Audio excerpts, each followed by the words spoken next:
Hello bachcho, let's see this question.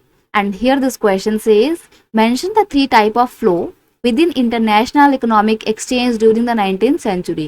Question आपसे बोल रहा है 19th सेंचुरी में इंटरनेशनल इकोनॉमिक मार्केट में कौन कौन से तीन तरीके के फ्लो हो रहे थे, आपको वो थ्री टाइप ऑफ फ्लो बताने हैं।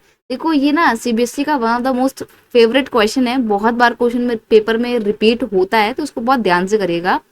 क्वेश्चन का की कंसेप्ट है type of flow with in international economic exchange, यानी कि इंटरनेशनल मार्केट में कौन कौन से तीन तरीके के फ्लो 19th सेंचुरी में हो रहे थे। पहला फ्लो था द फ्लो ऑफ ट्रेड, व्यापार हो रहा था।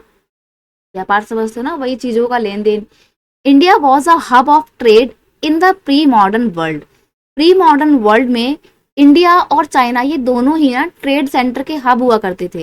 And it exported textiles and spices in return for gold and silver from the Europe.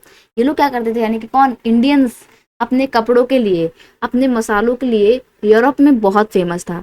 Europe में इंडियन टेक्सटाइल्स और इंडियन स्पाइसेस की बहुत ज़्यादा डिमांड थी और यूरोपियंस बहुत खरीदा करते थे ये दोनों ही प्रोडक्ट इंडिया से। और बदले में इंडिया को क्या मिलता था, बदले में इंडिया को मिलता था गोल्ड और silver.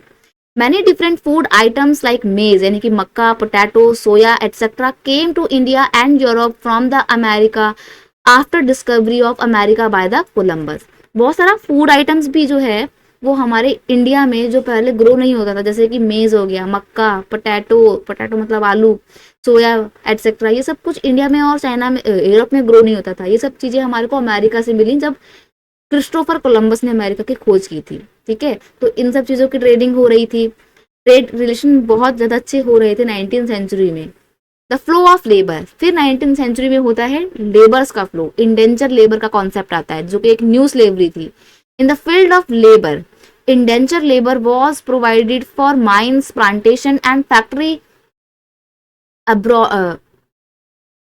Abroad in huge number of 19th century.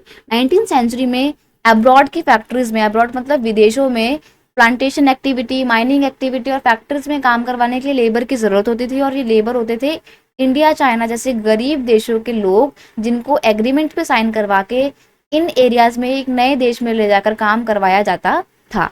Indenture labour were hired on the contract basis and their working condition were very harsh. देखो इनको ना कॉन्ट्रैक्ट बेस पे साइन किया जाता था कि आपको हम 5 साल के लिए हायर कर रहे हैं, 5 साल के लिए आपको वहाँ पे काम के लिए हमारे साथ जाना पड़ेगा, और जब तक ये 5 साल पूरे नहीं हो सकते आपको वहीं पर काम करना पड़ेगा और आपको आपकी फैमिली से मिलने भी नहीं दिया जाएगा। या कई बार तो झूठे वादे किए जाते थे कि अभी आप चले जाओ, फिर कुछ टाइम बाद आपकी फैमिली चली जाएगी, और जब वो कोई एक पर्सन फैमिली का चला जाता था काम करने के लिए तो वहां जाके पता लगता था कि रियलिटी तो कुछ बहुत ही अलग है। तो एक नया सिस्टम था जिसको बोला गया, it is describe as a new system of slavery. गुलामी का एक नया सिस्टम था ये जो 19th सेंचुरी में इंट्रोड्यूस किया गया था, जिसमें इंसानों को ही, लेबर्स को फ्लो किया जा रहा था। एक और तरीके का फ्लो था, वो था फ्लो ऑफ कैपिटल, पैसों का लेन देन। ये तो आज भी बहुत होता है।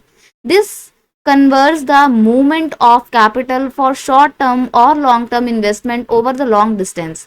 एग्जाम्पल के लिए capital flowed from financial centre such as London to other part of the world. अब और पार्ट ऑफ द वर्ल्ड में जैसे कि इंडिया में ही हो गया, बहुत सारे अगर लोगों को अपना बिजनेस एक्टिविटी फ्लॉरिश करनी है या अपना बिजनेस सेटअप करना है, इंडिया में सेटअप करना होता था पहले, तो पैसा कहाँ से आता था उनके पास, वो लंदन से लोन लिया करते थे। लंदन से लोन लेना पहले बहुत मुश्किल काम था नहीं, तो कैपिटल का फ्लो हो रहा था।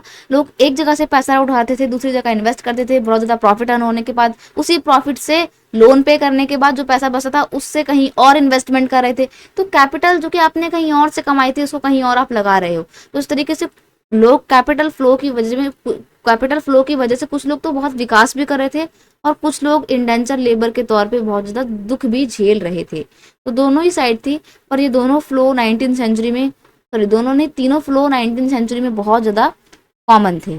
I hope you understood it well. Best of luck.